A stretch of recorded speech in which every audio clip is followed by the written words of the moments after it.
Okay, and welcome back. Hour number 3. It's Monday. You know what that means. We do our once-a-week effort. We make our once-a-week effort to inform you about the greatest cataclysm, catastrophe, calamity in recorded history.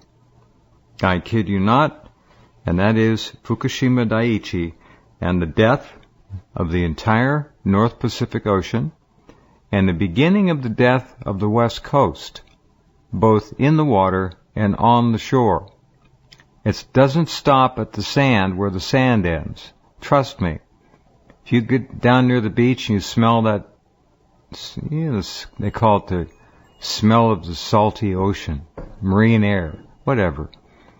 It will have extra gifts in the air now for you, little particulates, little tiny parcels of radioactivity we call radionuclides.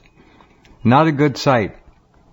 And if you've been following the middle column at Rense, looking at the top, you will have seen the stories, primarily from ENE News, they're an aggregator, about the massive, and I mean enormous, die-off of sea life from the bottom of the food chain to the top of the food chain. Doesn't matter. The top of the food chain being the most dramatic and graphic, of course. Now the entire state of Oregon has instituted an unprecedented banning of fishing along the coast and any rivers or streams that go into the ocean from the inland mountains. And I would suspect there may be even further areas that they have banned as well. Why? Because the fish have been dying in uncountable, incalculable numbers. Why have they been dying? Well, if you listen to the scientists and read those funny stories, funny in the sense to watch all these people scared of their own shadows, afraid to say the R word, they say domoic acid. No, virus. No, climate change. No, and then they go on and on. It's radiation, folks. Over 200 different radionuclides from Fukushima Daiichi being dumped into the Pacific Ocean right this very moment as I speak to you and as you listen to me. Around the clock, we're heading up onto our 5th year in March, which will be here before you know it. There's no end of it. There's nothing they can do. There's no technology that is known. I want to extrapolate on that a little bit. When I say known, I mean known to us. They may have technology that they could use that they're not going to unveil for reasons that have to do with national security, national defense. I don't have an answer for that. But as far as I know, we have no technology to even begin to address the issue. Back with us tonight, as is always the case when he can make it, which is most all the time, he's been with us all these years, is Yoichi Shimatsu, former weekend editor of the Japan Times, one of the world's truly great environmental journalists and reporters and activists. He's a remarkable man, a friend of mine, a friend of yours, and we owe him a great debt of gratitude for putting his life on the line and making all those trips by himself in most cases, in many cases, to Fukushima Daiichi to check it out, to take a look. Hello, Yoichi. Welcome back. Oh, thank you. Yeah, that was a nice introduction. It's been a long haul. Fukushima, dangerous as ever. More dangerous in some ways by the water side there, with the rising levels of, Yes. Exponential amounts of concentration in the water there. So basically, they've opened Highway 6 and people drive through there, but I think it's pretty inadvisable at this point for people to be commuting back and forth. I mean, we really don't know the number of workers and local residents who died, people who have been assigned to work there because, we've seen the highest number of deaths in Japan for 4 consecutive years in a row, breaking the record every time. So right. Obviously it's the cause of death has got to be linked with Fukushima because everything else is sort of like every other threat in environmental health in Japan has actually gone down quite radically. So, right. So this is the one factor that's down. Same thing in the oceans, the North Pacific Ocean. we don't know. There was that huge oil spill in the Gulf of Mexico, of course, but we haven't seen anything since the Exxon Valdez, incident in the North Pacific, and the casualties from that were, Right. a lot of that oil was in fact collected over the tankers, so a lot of it was collected and pumped out. So, the death rate there is obviously effects on sea mammals, on fish, and so on. There's really tremendously declined. There's Hanford, but the California current would push that water further to the south. Mm-hmm. So without a factor like radiation, it will be inexplicable. Now, these newest reports are of young salmon dying, which is very unusual because, it's older salmon who breed, and after they lay their eggs, they milk and lay their eggs upstream. That's Mm-hmm. when they die off, and you can see them, the decay in their flesh. It's sort of white fat coming out of their skins. But these salmons have what look like melanoma-type lesions on their skins, very much like on the older people, the older farmers and fishermen I saw in Fukushima after about a year. Many had these skin lesions. Now, some marine biologists suggest that, this is a bacteria infection. Now, was this a chicken or the egg here? In other words, oh, no. The salmon would have scales, they have the slime on their skin, which is very antibacterial. So therefore, it would be very difficult for bacteria to open more than one lesion on one fish. Maybe the gill area might be able to kill it, but to have like a half a dozen lesions would mean that, in fact, the fish died from other reasons, and then the bacteria opportunistically start to feed on those open sores. See? So I think that's the more That's what bacteria do. I agree. That's exactly right. That's the whole point. Super bacteria. You see that in hospitals. You see this in hospitals. You have a lot of lesions from something in hospital, a lot, places where surgery, the bacteria will focus on those areas, right? Yep. So it's very unlikely that a fish would be killed in 6 different, spots by the bacteria, or dozen spots by bacteria. So, it's like some of this stuff is just so fundamental, so basic, in medical.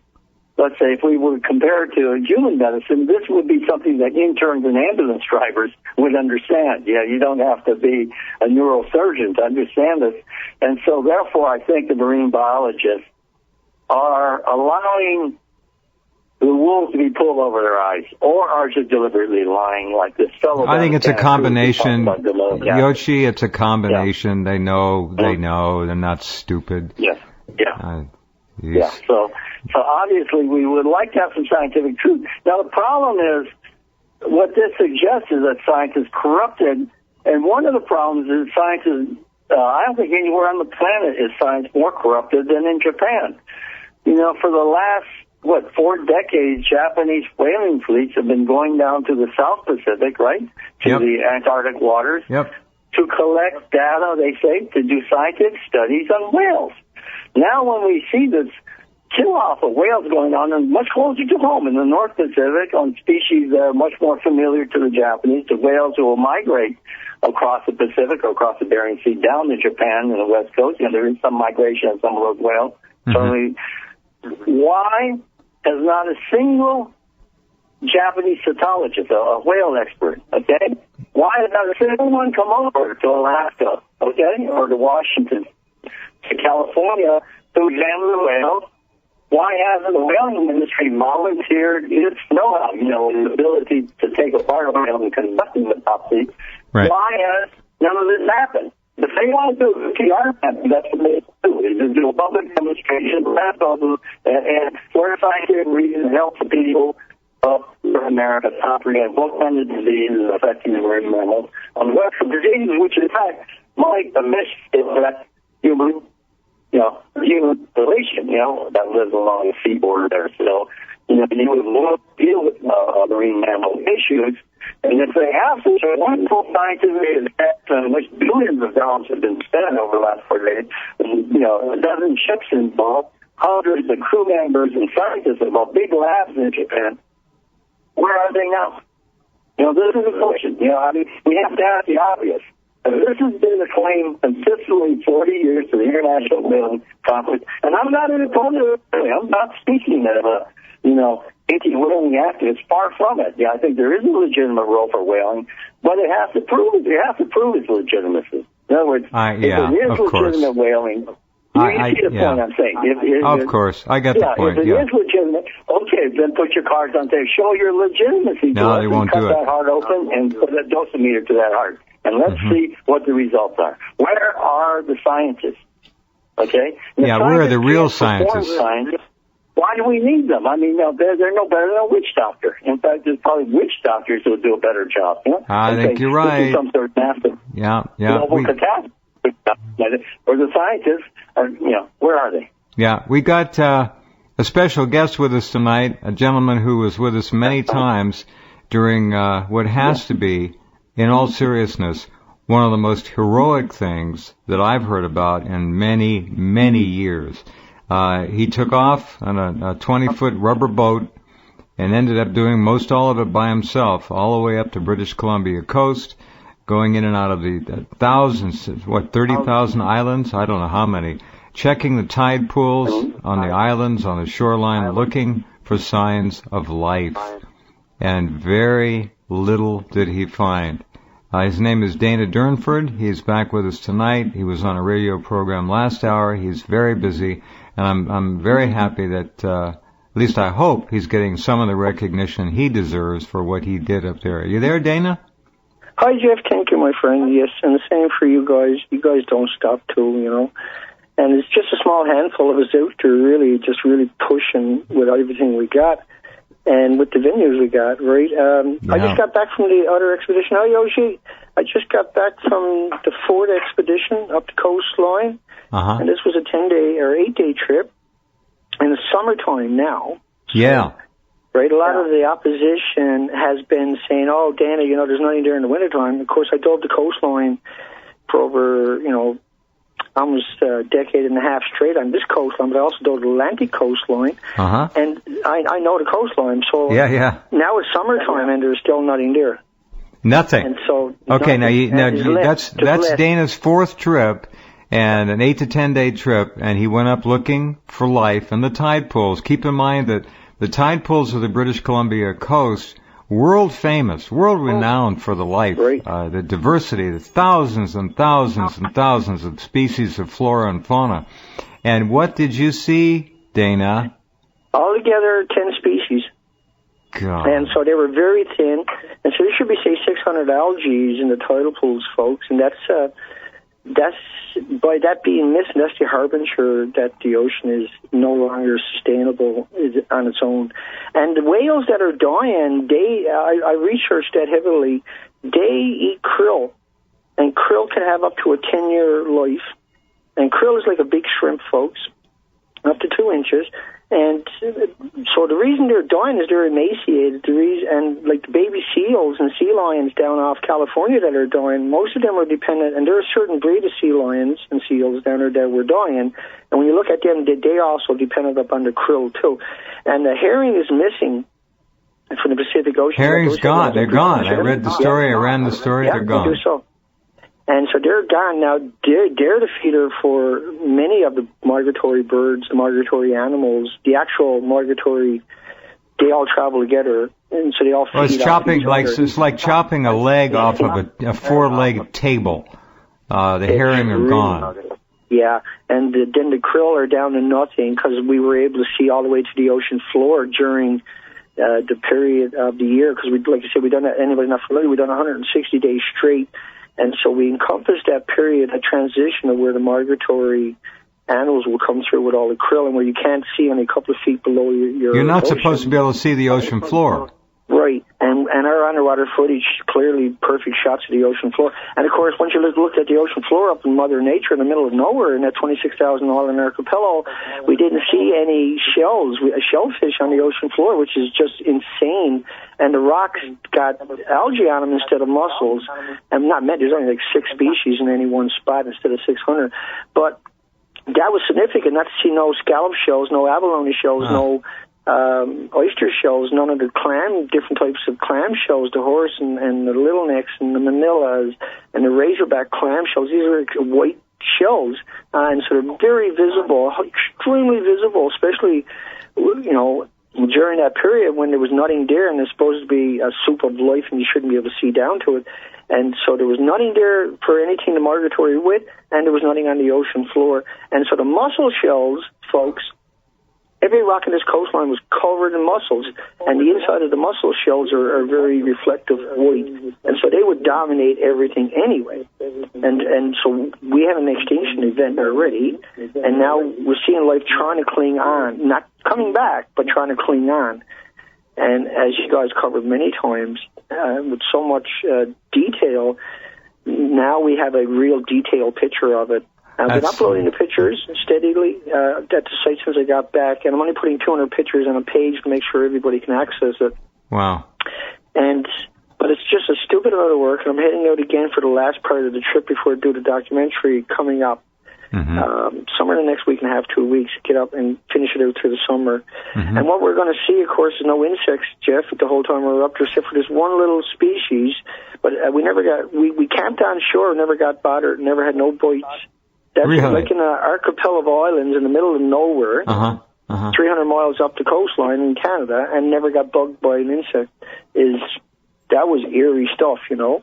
So it's just the same as it was last year, but even more so. It's worse. It's worse, yeah. And I mean, it's desperate at this stage, obviously, is what I'm trying to say. Well, what we're looking at is conclusively the end of the North Pacific, maybe the whole Pacific Ocean over time. Most likely, yeah. It's true. Now, here's Dana's website you can get to by clicking on his name. It's entitled The Nuclear Proctologist.org. All right? The nuclearproctologist.org. You can see untold numbers of photos of tide pools, which ought to be just glistening with varieties of life. Yeah, there's nothing there. There's nothing there. It should be amazing. And the way the seals, I was able to get right up to the seals within a couple of feet of the seals. Oh, they're weak. And they're so weak, and they're not in very good shape at all. And I got those pictures up there. I mean, that haunted me. I had to leave that little area after I finished the pictures. Once I got that close to it, and they still didn't take off, because that's what they would do. When you get within a couple of 100 feet, they're normally in the water. Yeah. And able to get right up to them. There were even babies there. Heartbreaking. It is, because that's the very few that you do see, and they're decimated on top of that. The whole thing so far, to be exposed to it all day, be out there and seeing it all day, and just racking your brains of why ain't the academics doing this, and why ain't, it's always, even though I know better, I still have to ask myself those questions, because that's just the way. Well, part of it is we're all human beings, and you say to yourself, how can these people, as professional scientists, hide, obfuscate, and lie like this? Yes. Or let's give them the benefit of the doubt. How can they not ask the obvious questions? Could radiation have something to do with it? They don't even do that. So it's all a fix. It's disgusting. Now, the Oregon problem, I'm going to do just a little bit on this. We ran a couple of days of stories on that. Restricting fishing in Oregon streams and rivers for the first time ever. So you tourists who are heading up to Oregon to go fishing for salmon and steelhead. Let me cut you off, Jeff. Go ahead. Cut you off. Yeah. Now, this, folks, is staggering. What I'm going to tell everybody right now is that there's no snow in any of the mountains in British Columbia. And people probably don't understand why that sounds so serious. Because, I do.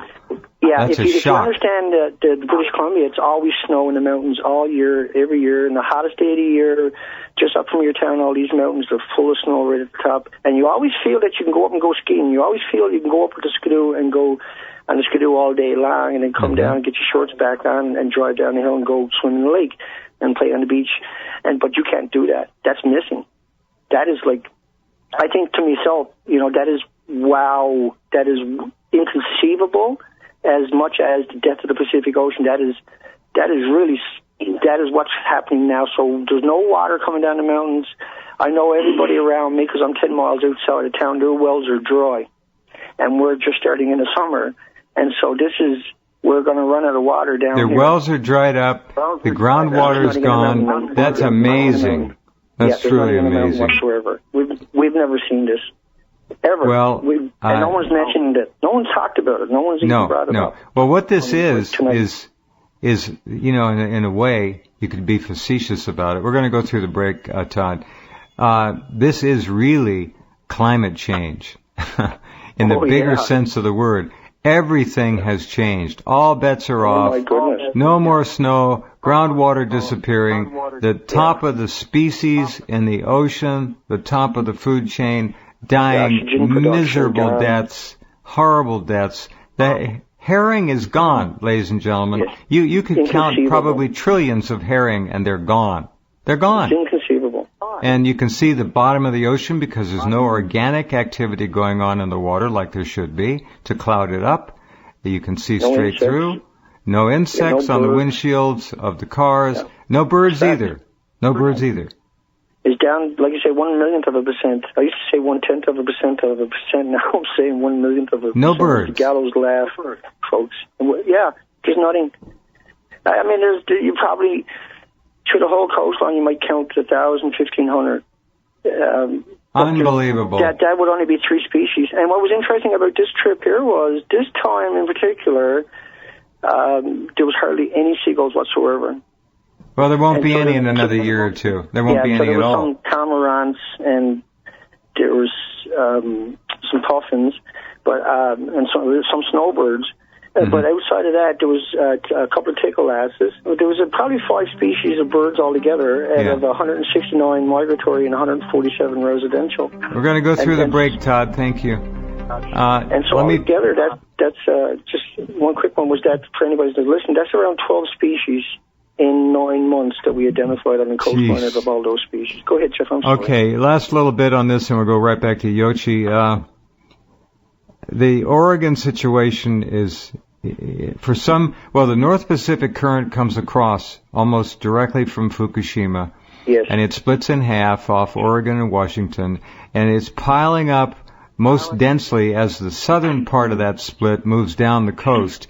Oregon is getting blasted.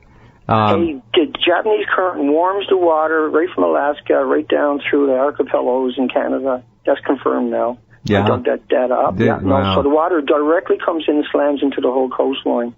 Yeah. Wow. It warms up the coastline. It's maintained year long. There you go. Because of that warm current. So that is really significant. They hid that away from us too, see? Yeah.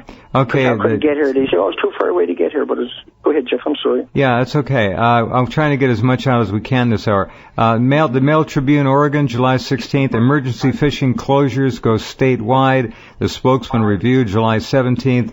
Washington Fish and Wildlife Department officials are enacting fishing restrictions to Washington over 38 rivers. Emergency rules take effect on Saturday. There's a picture of a fish here with those horrible lesions that Yochi was describing he had seen on human beings over in Japan before. Fisheries biologist Rod French says dead salmon appeared to have been infected with a gill rot disease. Do you hear the word radiation here? No. French said it appears the fish are dying from a bacterial infection. Do you hear radiation there? No. Yochi, how long can they keep lying?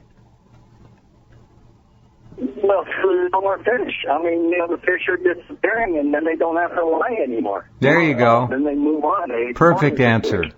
This is a problem. Yeah, this is a problem. And how can it be gill rot? The fish could die of the gill. They will not have all these lesions on their bodies, down to their tail. So it makes no sense at all. They're trying to call it bacterial infection, and it is so obscene, the lying going on. And I again ask you, dear ladies and gentlemen, wherever you are on this planet, I'll ask you in an overt sense, how many news conferences have you heard the U.S. EPA, the Environmental Protection Agency, hold about radiation in the North Pacific waters that come up and slam against the West Coast? None. Not one word, not one news conference. Yochi, the idea that the Pacific Ocean is going to recover from this is a black, ugly laugh. But yeah, it's ludicrous. There is just no way. Radiation levels are rising off Fukushima. In 2 years, they're going to be subsequently then rising off the coast of North America, in the Northern Pacific. As far as I can tell, a lot of the water, as we discussed last week, is circulating back toward Asia, given kind of these strange line of storms across the Tropic of Cancer. So this is a mega event. There's no coming back. And consider the importance of the fishing industry to the economies of the states of Alaska. Oh, they're over. We predicted this 4 years ago. Whole coastal communities undercut. Gone. They're gone. No, they're gone. They're gone. They'll never come back. Yeah, they're not going to come back. Yeah. Well, they're not going to. Well, Alaska was still going strong. I think they're basically finished now. And the other problem that Dana mentioned was the snowpack is gone. And the snowpack's important for a couple of reasons. One is that's basically the supply of water in the spring and summer. Why the water table is falling is because all the snow just turns to liquid water, rushes down to the ocean or evaporates. The second problem has to do with, snow is reflective. It creates a high pressure zone above it, which tends to stabilize weather patterns. Now, when the snow over Canada and the North Pacific is gone, or the Pacific Northwest is gone, you're going to have weather instability, as the United States has been seeing since the year 2012. A year after Fukushima, you're seeing massive instability, extreme cold, lots of wind, strange weather, phenomena, tornadoes and so on. Massive problem. Now, I've suggested the reason the snow's gone is not because of higher temperatures, because it was a very cold winter. It is because of tritium mixed into the water. It's indistinguishable from water, and it's breaking down the ability of water to crystallize. So this is a massive problem in that not only does everything go crazy up there, and there's a huge volatility in the weather over North America and the Arctic, but also the fact that tritium is coming into the drinking water, okay? There's tritium in the drinking water. Big problems really surfacing now, and I predicted, I think, wasn't like a year, or less than a year after Fukushima, I said there's a very likely chance that of desertification, that all of Scandinavia will become a desert because of Yes, I did. Little did I expect at that time it would have such a huge impact on the Canadian Rockies and on the Pacific Coast Range. And it's happening there, too. So I expected a lot of tritium to be moved across the Arctic, destroy the Arctic, land in Scandinavia, and cause a crisis there. Little did we know is that so much of it also, and it's very unclear why the tritium is coming down. It has to do with wind currents and all that. And I suppose the jet stream did not expect this massive loss of snowpack in North America. This is a bit shocking. But that's a vast area. Scandinavia is a relatively small area. Okay. But North America, to lose that much snow, that is like a mega event. Yeah, let me do something else. I'm going to switch gears here. This is important. Yoichi will have direct data on this. Certainly, Dana will have something too. This is important. I talked to a gentleman on the phone today for quite some time, and he revealed some things to me that you, Yoichi, probably know about. It has to do with the black fungus, the black mold in Japan. Now, this was first talked about in October of 2011 in a newspaper report then. This weird black stuff they were finding. And then hotspots around Tokyo. They identified and admitted to 20 radioactive hotspots. He said he had some friends who were in the mining business who had their counters with them, their Geiger counters, and they went out for walks. And they had them set so that an alarm would go off if they were in a mortal or a danger zone that could kill you if you were to hang around it long enough. Okay? Like even an hour or less. There were some of them that were that intense. This radioactive black fungus in Japan is blowing back to the United States. This is what a newspaper last 2013 said. The Australian ENE news contributor has analyzed a sample of black fungus that originated in Minamisoma. Minamisoma. Okay. He said I was sent this resin-encapsulated sample of black fungus-like material. It has reportedly come from somewhere in that area. A contact in Japan sent the sample to a friend. This is a test chart for it. For those of you who have not looked at a scintillator test chart like this before, the position of the peaks, blah, blah, blah, blah, blah. The black fungus started growing on the concrete and rock surfaces in Japan after Fukushima. It then showed up where? On the asphalt roadways of Japan, especially on the outer edges where the car wheels didn't go and chew it up. It grew there. Why was it there on the asphalt? What's in asphalt? You got to think about this. Petroleum, oil is in asphalt. This radioactive material, whatever the isotope is, feeds on the petroleum. Now, I'm told also by another source, I don't want to get into too much detail, but that at night, Yoshi, they're going around on these asphalt roads, digging many of them up and repaving them overnight while the people are asleep. Oh, yeah, this is absolutely. I've been reporting that for the second year. There's brand new roads everywhere, paved right over. That's right. Right over. The dust, radioactive dust gets on the ground, and then this black mildew or black fungus begins to develop there and concentrate. So you get hot spots. So they try to cover it up. And there is radioactive material in asphalt called pitchblende. You know, there are very low concentrations of uranic compounds in asphalt, and that's why these microorganisms are able to feed on these. Also, the other thing is you got to remember you salt the roads in the winter. Okay, you salt them for icing. And so they have a high tolerance to salt. They'll draw energy from the pitchblende in the asphalt. And so radiation, in precipitation is a boom for these things. This is like prime feeding time. And so they're growing like crazy. Yeah. And, as we know, spores do travel from yes, they sure do. Yep. And moisture precipitation coming across the Pacific.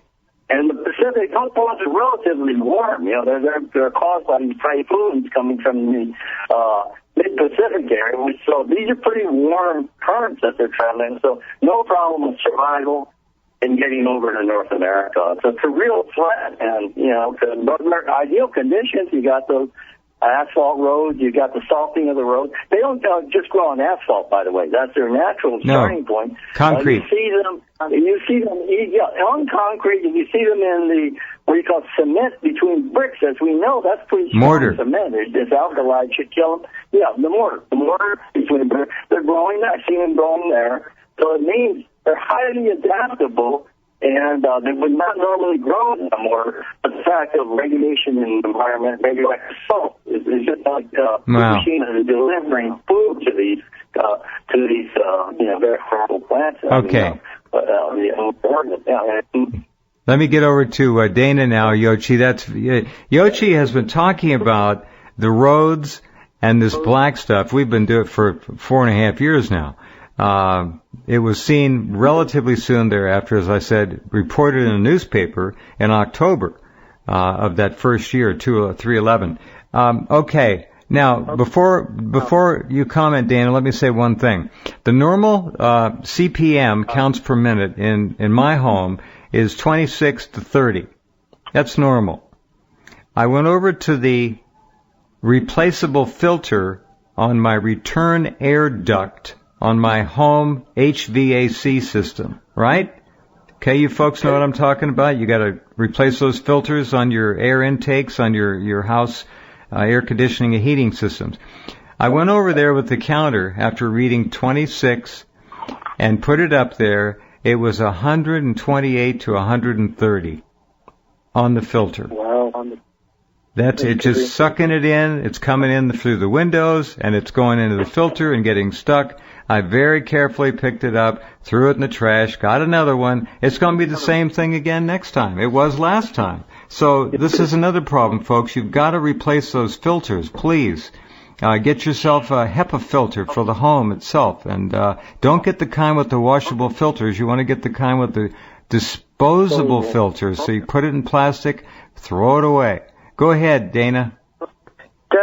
The tritium in Canada for drinking water standards is 7 million becquerels a cubic meter of water. It's about the size of somebody's hot tub.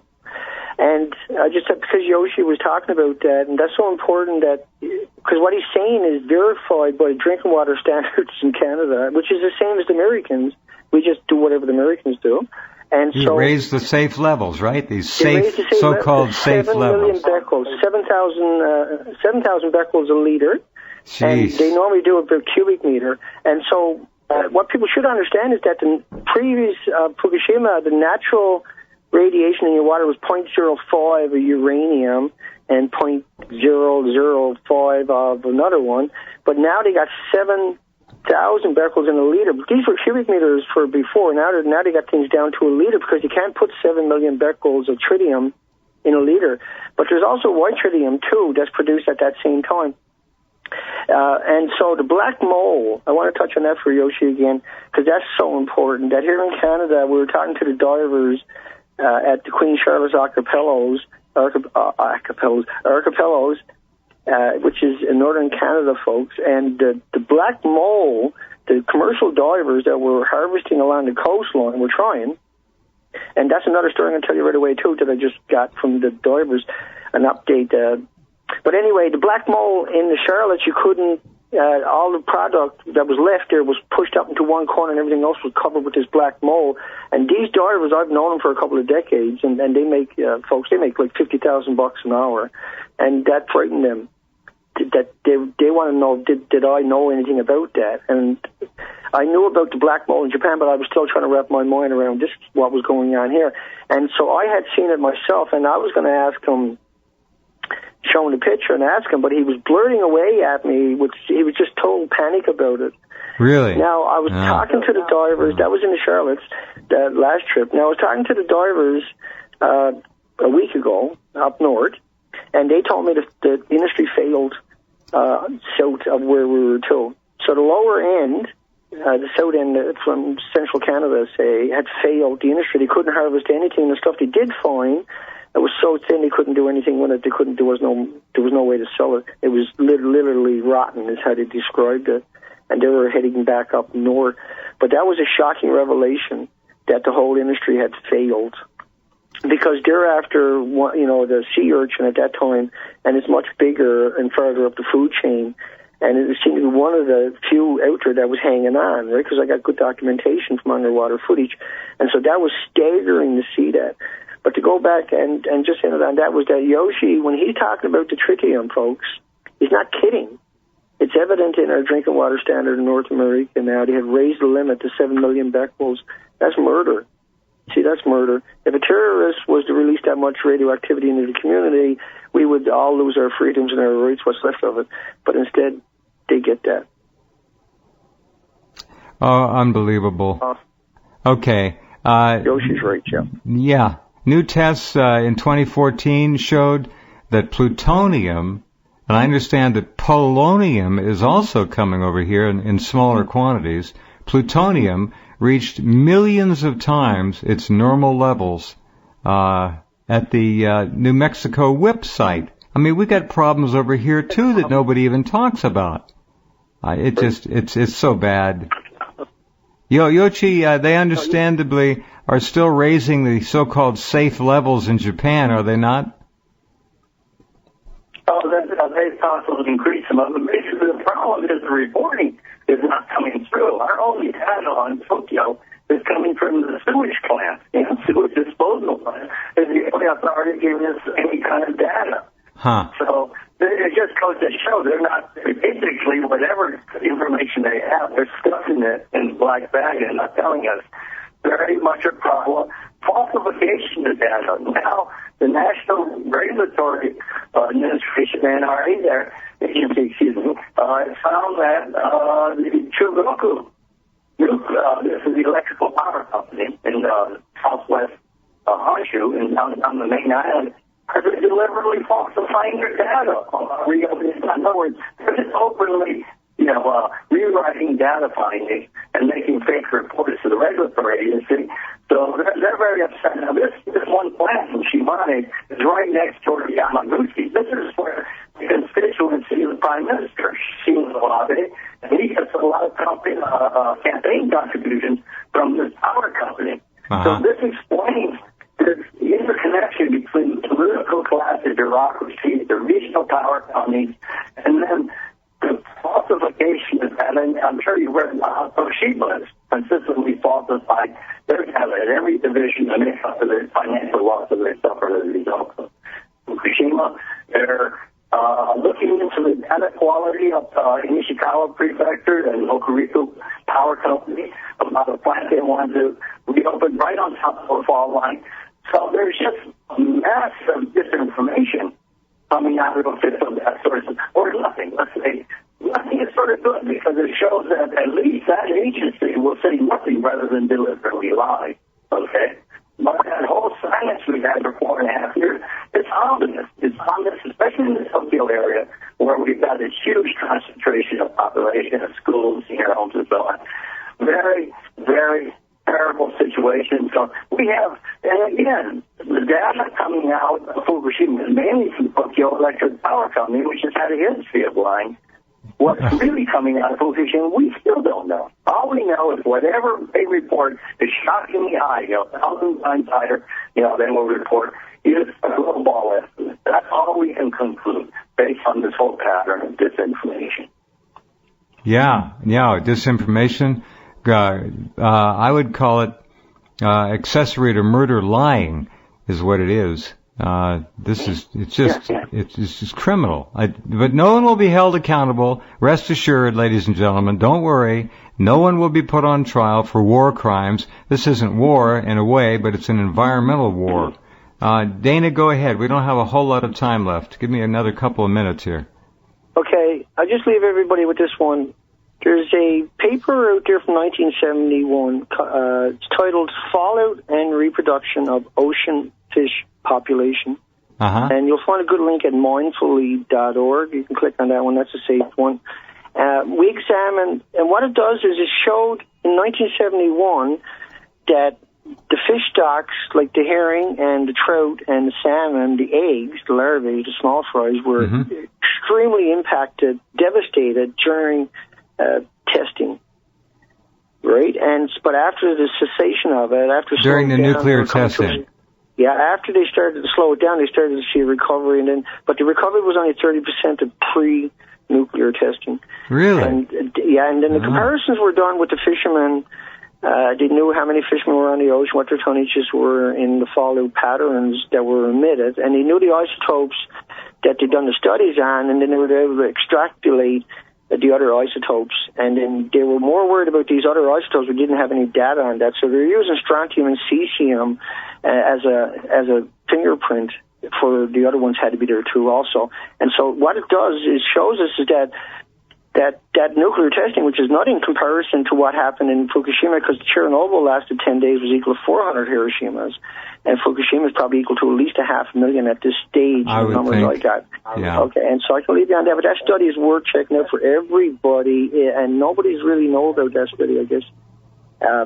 But I got it from a reputable source, and I went through the study a number of times, and I looked up his other stuff, and he's legitimate 100%. So. And we send out hugs for Yoshi and Jeff, and try to get everybody to come over here tonight and listen to that radio show, because they got to get them over there, because Yoshi and yourself don't stop. See, when you guys start talking, and I shut up for a few minutes, and you guys really nail away at it, and I can only just get You do the same thing. Don't underestimate yourself. You're one of the great heroes of our time, and we're going to keep going. All of us, we're going to keep at it. And you're right, there's just a little handful of us. There's a thin line of people who are trying to do the right thing. And damn, we're educating them. We'll get them everything. Yeah, we're doing our best. Okay, you take care of yourself, Dana. Thank you for staying up late. We'll talk to you again very soon. You too, Yoshi. Take care, folks. Good night. Okay. All right. You there, Yoshi?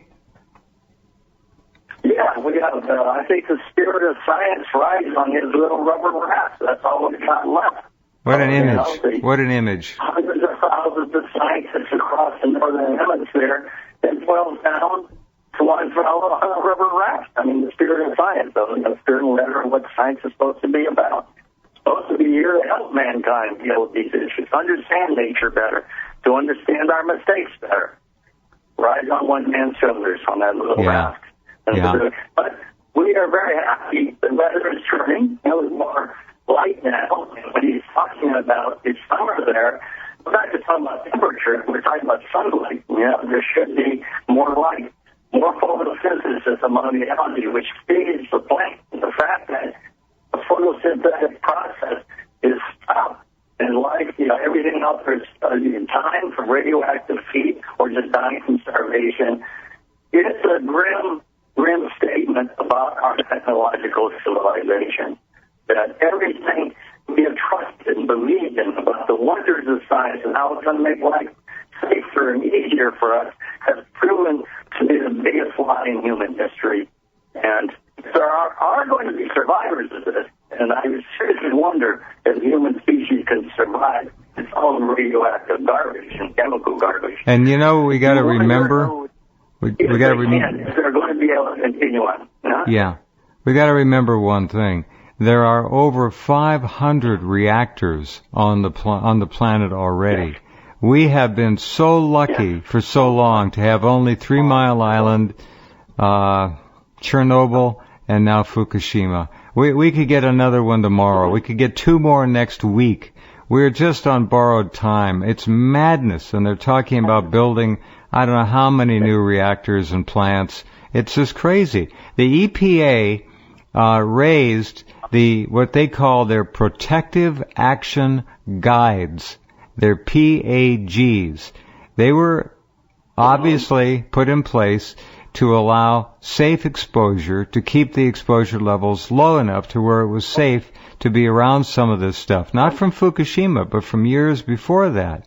Well, they have revised these estimates so radically that the allowable levels, for example, of iodine-131 can be from anywhere from 3,000 to 100,000 times higher than what was considered maximal safety levels, up to 100,000 times higher than what was considered maximum safe exposure. This is your government, folks. Yeah. Well, one thing is that, when one country puts a plant and then those kinds of invariably leak radioactivity into the waters and the air, they're threatening everyone that lives on the same latitude around the world. And the winds, the storms, good point. The sea currents. Now the problem is, right now, the tropics of cancer is sort of like that dividing line. The Fukushima crisis basically rides along the Tropic of Cancer, hits the Philippines and so on. It's circulating around Central America. So along that line, but the problem is they want to put new reactors in the south of the Tropic of Cancer, in Vietnam, in India, and the Middle East. Well, that'll take care of the whole planet. That'll finish it. Exactly. Once you cross that, put it close to the equator, basically, that ensures that every environmental zone on this planet is going to be destroyed, and it will move southward into the South Pacific, South Atlantic, and destroy those countries. And the notion that we have a Chernobyl, which has really been devastating for Europe. I mean, people aren't really saying how much radiation. Oh no! Eastern Europe is pasted with radioactivity. They won't talk about it. Western Europe also. Western Europe, the mountains of Western Europe. They import. Well, I was in Frankfurt. I ate some wild boar there, wild boar soup. Turns out the wild boar comes from Australia. They can't eat their game there anymore. They can't eat mushrooms there anymore. This is their traditional diet. It has to come from the southern hemisphere now. This is how far it's gone in Western Europe. Train stations that are massively radioactive in Germany. Okay? Very, very radioactive. They're hauling nuclear waste and nuclear bombs on those rail lines going through major towns. Now we have Fukushima. Can the world afford another major accident? Can the world afford another one? There's no chance. I think the answer is not. We must rollback. We must stop nuclear rollback and shut down every nuclear plant while we still have the chance to do that. You got it. You got it. Yoshi, thanks a million for everything, and talk to you next week. Yeah. All right. About those filter changes. Yeah. No kidding. No kidding. All right. We'll get hopefully a better connection for him next time. Sorry you couldn't understand everything, but I think you got the gist of it. And Dana, so very glad he's home safe. Honestly, I was very worried about him. So was Yoshi. So were many of you. All right. That's our Fukushima update for you, at least part of it. And it's all at rense.com in the middle column, or the nuclearproctologist.org. Tremendous amount of data there. You can look at, we run ENE News and what we can get from Dr. Rich Wilcox in Japan. He'll send stuff over as well. Thank you, Rich. So there we go. All right, that's your little crew working for you. We appreciate you, and we'll talk to you tomorrow night.